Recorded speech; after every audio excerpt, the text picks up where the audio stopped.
dear friends, in this episode there will be just scattered pieces of the puzzle of the EndTimes Prophecies. So this is a biometric checkout point, to pay in the supermarket with your biometric data. So as covered in the previous episodes, in the current historic context, biometry equation mark hell. And if somebody's got still doubts about that equation, here is the most obvious proof. This is how the appliances come from the manufacturer. That's how they look on the back side. So now let's see what is, according to some magic encyclopedia, the meaning of this sign. I will skip the history of this symbol because anyway, all the symbols, the Satanists, they borrowed them from the benevolent shamans, medicine men, druids, magicians, and I will read to you only about its current usage, which is widely used in black magic. With the help of this symbol, the black magicians successfully manage to call from beyond evil spirits, to communicate with them, to make them run errands, and also house them in people. This type of star symbol, let's call it like that, is the most powerful amongst all used in Satanism. And even more, if this symbol is placed in a circle, that multiplies its strength and makes kind of a demonic trap which the evil shamans use to release evil spirits in this material realm.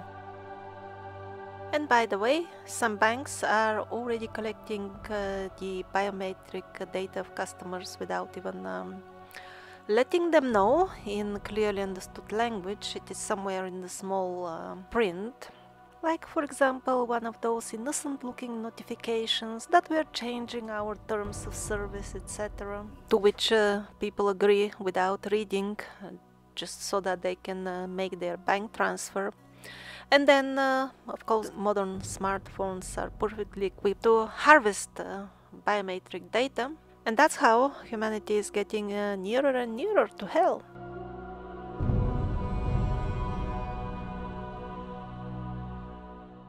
So, since the phenomena of modern hospitals started harming humanity, a new terrible ritual has been introduced of prematurely cutting the umbilical cord when people are born, and the most precious blood is used to be just spilled on the floor. Normally, the delivery medicine women in the past, they would wait until all the blood is transferred from the placenta, because that would give strength to the newborn, not only in this difficult moment but also in its entire life, because that blood is really packed with the most precious the young body would need for its entire life. So previously they would just waste it on the floor, being spilled in the hospital, but now they have taken it to another level. It turns out they have been collecting it without clearly notifying the parents for that, and using it for, well, whatever they want. It's not even clear. It says they have been using it for whatever they consider appropriate. Well, try to guess the riddle. Who would be those undisclosed parties who would have interest in children's blood?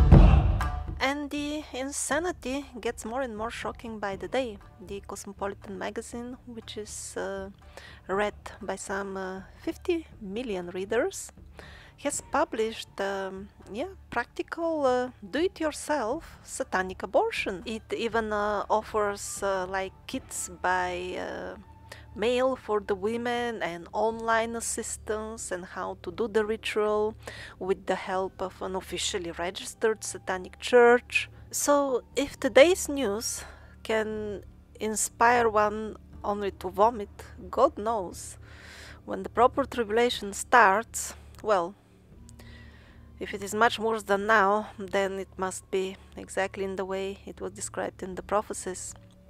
And when is the proper tribulation gonna start? Well, the last news I heard was from Sayert, part of whose visions I published some 2 years ago. So I actually met him in person for the first time. I had to travel, and we managed to meet, and he told me that based on different pieces of information he received at different times, he said that now steadily it will get worse and worse, but still until year 2027 life will be more or less bearable. And then in that year, all of a sudden, it will get much worse, and it will continue getting even more indescribably terrible for 7 years. Year 27 is around year 25, where, according to the prophecies, was more or less the likely period for everything to begin, and it's more or less reasonable, although a bit short period in which all the other things are supposed to happen, like rampant inflation, civil unrest, civil wars, complete financial meltdown, and probably even launching the project of the One World Mark of the Beast passport. I mean, even according to official sources, without this proposed pass, or whatever they call it, one won't be able to participate in social or economic life. One won't be able to be part of the modern society. But the viewers of the NewEarth channel, they knew that years ago.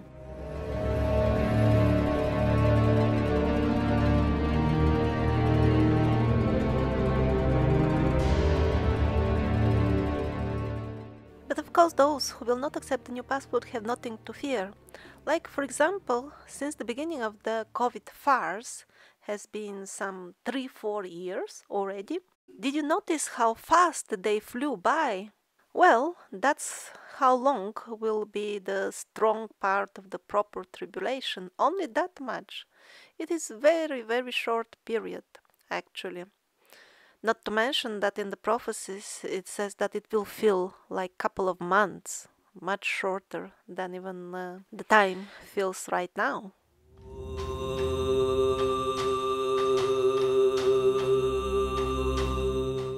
So in the recent months or weeks, the northern lights have been observed in places where they are seen rarely or even never before. And while the mass media is distracting the people's attention with pseudo-scientific explanations of the phenomena, the local people in some of the areas actually remember what they have heard from the previous generation, that such lights were seen in the skies before the beginning of the world wars. And indeed, historically, the northern lights have been considered an omen for inauspicious events.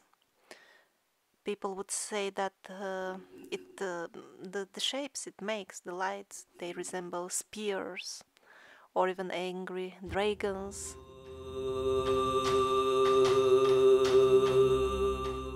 So in the Vicatoria prophecies, which are at least decades old and in some cases maybe even more, it was said that the people of God will at the very end hide in caves and burrows, and the servants of the Antichrist will hunt them with the help of trained scout rats.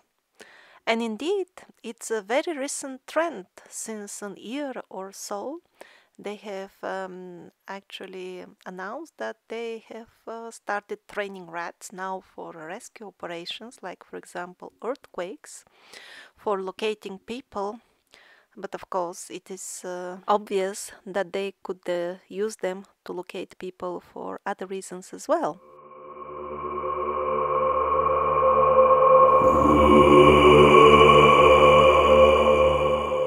So, where I live is actually a couple of 100 kilometers to Ukraine.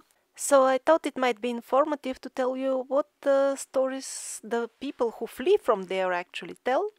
Like recently there was a man with a family. When the war started, he got all his money and his family. He loaded up everything in the car. At the border, they stopped them, of course, because men are not allowed to leave the country. He just handed 10,000 euro to the officer, stamped a wrong date on his passport so that it would appear that he has exited the country much earlier when it was still legal for men to leave Ukraine, and he escaped. And then he told his friends. They tried to do the same, but then because too many people were doing that, they started stopping the cars with men like a few kilometers before the border and just confiscate their cars and everything and chase them away in the bushes. Were they taking even their clothes, something like this? I don't remember now this detail. So this particular man escaped in the beginning of the war. Now, what happens to those who remain there? They got drafted and then butchered. Well, some say they died during a war or military operation, but according to what the eyewitnesses say, it doesn't look like a proper military operation with aim and some thinking invested in it. It's more like sending people to sure death. And by the way, before they send them on the so-called missions, they drug them heavily in the food. They put something. And once this absolutely inexperienced man with no fighting skills being sent in such a state to the front line, when they come out in the fields, it's pretty much obvious that they will get shot and that's it. And that's why some of them try to run back, but they're being immediately shot on the spot by the foreign mercenaries. That is their task there. Some of them try white flag and surrender to the Russians. They have some chance if the Russians take them first, then they remain alive. But also the Ukrainians, they all the time watch for white flags, and when they see, they go and again the mercenaries kill the people there on the spot. So this unbelievable insanity is of course not popular amongst the Ukrainians themselves, but even the Russian soldiers are having some remorse. They're saying we don't really feel that we are killing these people in some sort of fighting. It is more like shooting at people who have no chance. And the amount of men which they slaughter in such way is so big that there aren't any left. Of course, many of them fled. The rest is almost finished off, and sadly, exactly as in the prophecies, they consider starting drafting Ukrainian women, and sadly their fate won't be different of that of the men. And all this has been planned in detail since many years. Because you see, this is the Economist cover some 11 or 12 years ago. And even back then, the Hamas were depicted, flying from the skies. And that's exactly what they did. They flew exactly in this way for their initial raid. And you see, the main orchestra conductor for the current moment, climate change. That's what is written on his, what is this? I don't know, gaming machine or something. We also see destroyed Parthenon in Athens. That was in the predictions, it seems. It is about to come.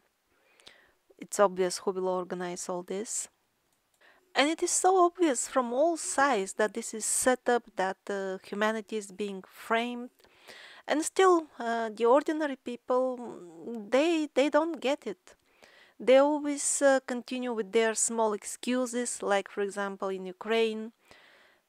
They knew, at least to some extent, everybody has heard a little bit about this framing of humanity, but they decided to swallow it up when there was a cope, when forces foreign to the nation put with cunning means their own government. The people decided to sing along, and so the Ukrainians, they simply fell in the trap first. And the people of the other nations, instead of waking up and learning their lesson, they continue to live in the world of the small talk and the small thinking and the superficial excuses. Oh, what could have I done? I would have lost my job. I needed a vacation, so I took the shot. Actually, I didn't want to, but I was forced by the circumstances. And then they hear some pseudo spiritual person telling them, don't you worry, your intent is the most important, it will not count. Oh yes, it will count when all the nations follow the fate of Ukraine, and even worse.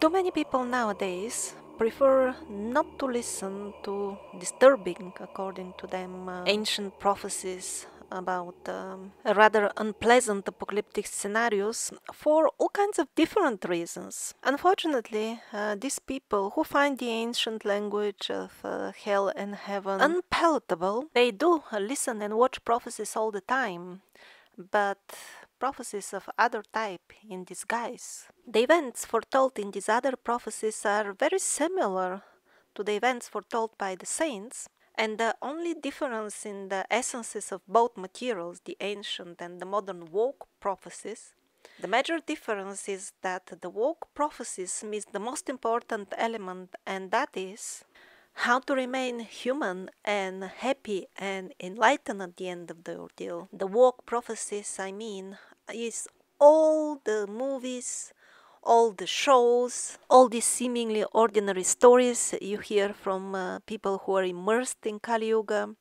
and cannot even imagine any other type of existence. And if you read a book, watch a movie, or listen to somebody telling you a story which is not about the future, still it has this prophetic effect, commonly known as predictive programming.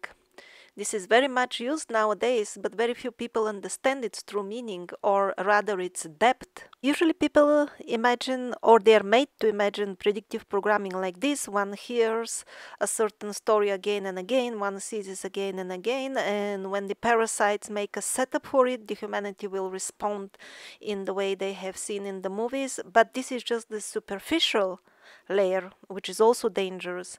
The deeper one is that all the options and all the situations and all the choices they give to start with, they are all elements of the Kali Yuga rotten society. So for the parasites, it's not really important. For example, will you choose the left or the right party, or think that you are neutral, but yet you watch the fake alternative media and believe they are woke prophecies. All these three groups will safely arrive in the custody of the chap with the pitchfork. And people are hungry for prophecies, to the point that they even spend their precious time and energy to read absolutely fake prophecies, like most of the things they make around the case of the Simpsons prophecies.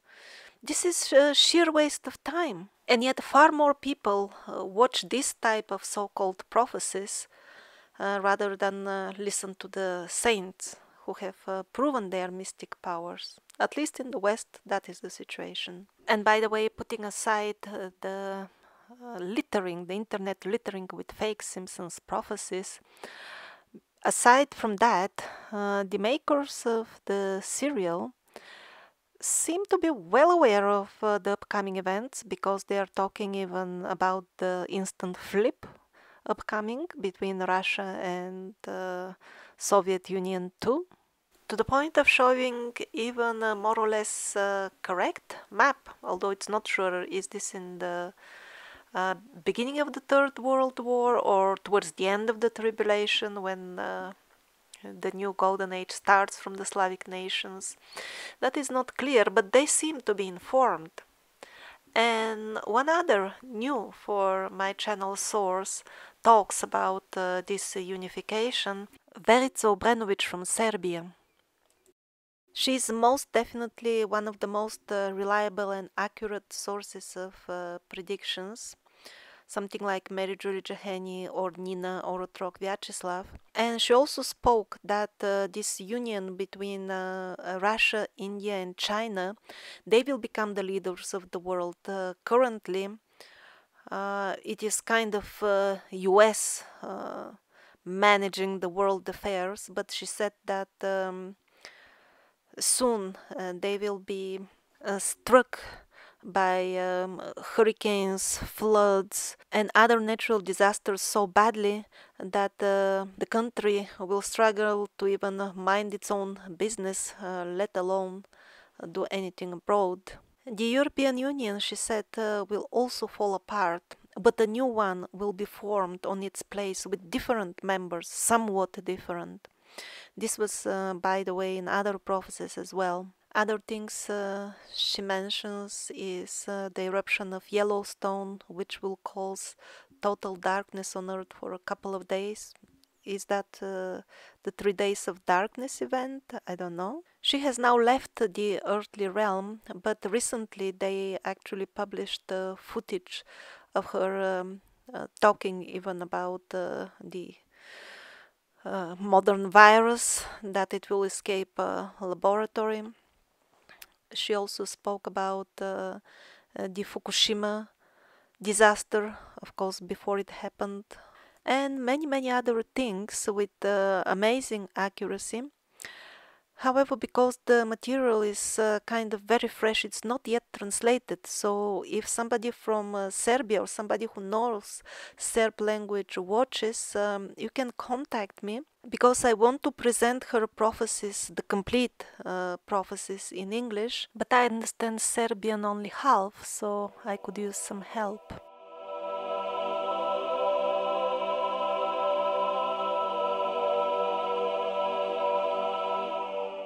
So I received this very important question from Denmark. Since most of the near-death experiences rarely involve visits to hell, then why the predictions of the seers are about hell, sin and the day of judgment?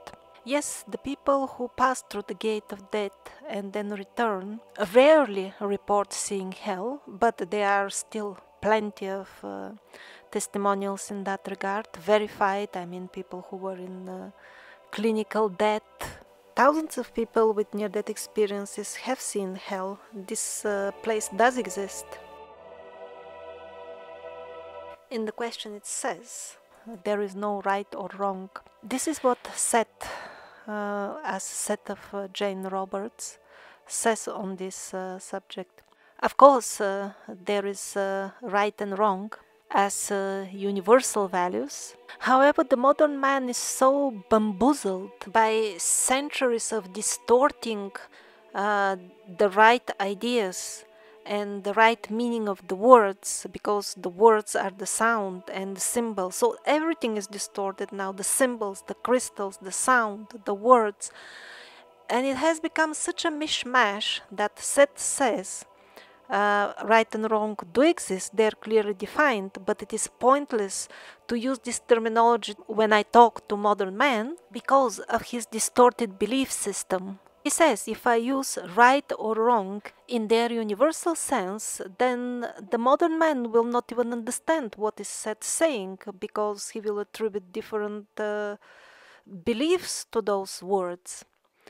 And then he says, and if I use right or wrong in your modern terms, then that will solidify even more this faith in this fraudulent paradigm. And for this same reason, Seth actually he introduced new terms for many things. Because when one introduces new term, one defines the meaning precisely.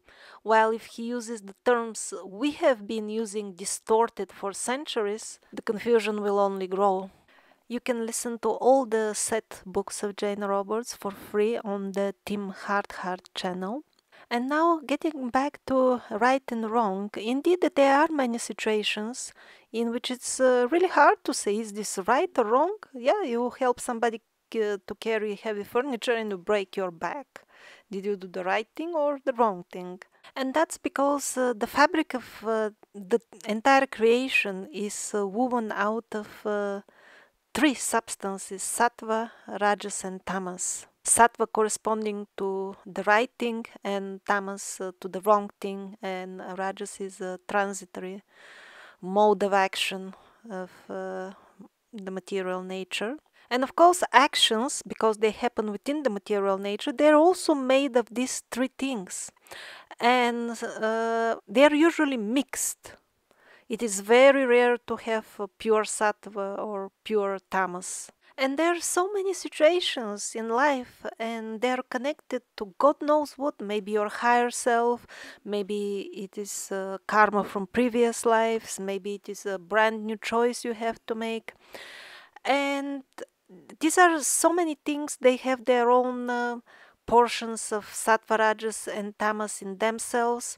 And sometimes in a daily situation, it's impossible to say like black and white, is this sattvic or tamasic. That is the true meaning of the otherwise wise phrase, there is no right or wrong. However, in modern fast food spirituality, they're into subtle distortion. That's why they have just flipped the meanings over time, and now many people are convinced that there is no right or wrong whatsoever, which is a false statement. A pillar of the fast food spirituality, which has been sponsored and paid for and organized by the Satanists, because it's essential for them to destroy the discrimination of the people between actual right or wrong. And as explained in The Survivors, they did that for centuries by distorting the meaning of the most important words. And then, with those distorted words, they would define their own more and more evil satanic rules for running the human society. Just lies upon lies, founded on lies, standing on lies. It's like a mountain of distortion. That's the modern paradigm. And now another aspect of this question, why the people who see hell in their near-death experiences are a rather small percentage when the life nowadays is so sinful. Well, I personally have never heard of any estimate or information or anything like that of what percentage of the people who live nowadays would go directly to hell, but my overall impression is not that many, which could be for different reasons. Sometimes souls don't immediately go to suffer for their wrongdoing right in the next life. Sometimes it takes many lifetimes before they get punished. But anyhow, the main point is that when we die, our soul goes to Pitri-loka. That is like a transitory place, a hub, a place to gather and contemplate between lives, in between lives. So those who would be going to hell even first, they would be in some sort of intermediary state, transitory state, which is confirmed by most of the reliable sources who speak about these things in detail. Of course, those who mention it only briefly, the entire scene, they would say simple things, you either go to heaven or hell, that's with one sentence. But when there are detailed explanations everywhere in Hinduism, in Buddhism, in the Monroe Institute, in Seth, everywhere they speak about this transitory state. Although, of course, they use different terms. The Hindu term is Pitri-loka. And the viewer mentions in the question, no judgment whatsoever, only unconditional love. Wow, that's quite interesting. I think this contains the clue of the actual answer. Now, some people have very short near-death experiences. Like I had one, but it was very short, just maybe a couple of minutes maximum, and there was only one situation, one question, not much detail. Yes, this type of near-death experiences, they may not have any element of judgment just because they are too short. However, the majority, if not all, the people who have longer death experiences and see numerous scenes and start understanding the environment over there a little bit, as you have read yourself, they see their life as if shown on a movie screen, and they watch it, and in this higher state of consciousness in which they are over there, because then the consciousness all of a sudden opens, then they understand, oh, this was a mistake, this was something good I did. It is not just very common, it is the most important thing about these experiences according to the people who had them. So when the souls review their actions in the given life, afterwards they notice what kind of qualities they lack, and that's how they plan their next life later on. This planning for the next life rarely would come in near-death experiences. Usually it is channeled through regressions or progressions, of which there are plenty of verified cases again. So that's also equally a reliable source of information. So the souls, to create the drama in which they can develop the qualities they wish, they decide upon facing various trials, difficulties, problems in their future lives, and that's what we call misfortune or hell, or a reaction of sin nowadays. One can decide not to use words as hell and sin or any other words which he doesn't like, but this will not change the fundamental thing. The difficulties we face, they're a result of our past wrongdoing. In most cases, not in all cases, sometimes one faces obstacles just as a test or as a trial or as an experiment. Now, upon leaving the body, the souls, they have this review of their past life, and they estimate how did they perform with their actions. Well, this is the judgment as meant by the seers.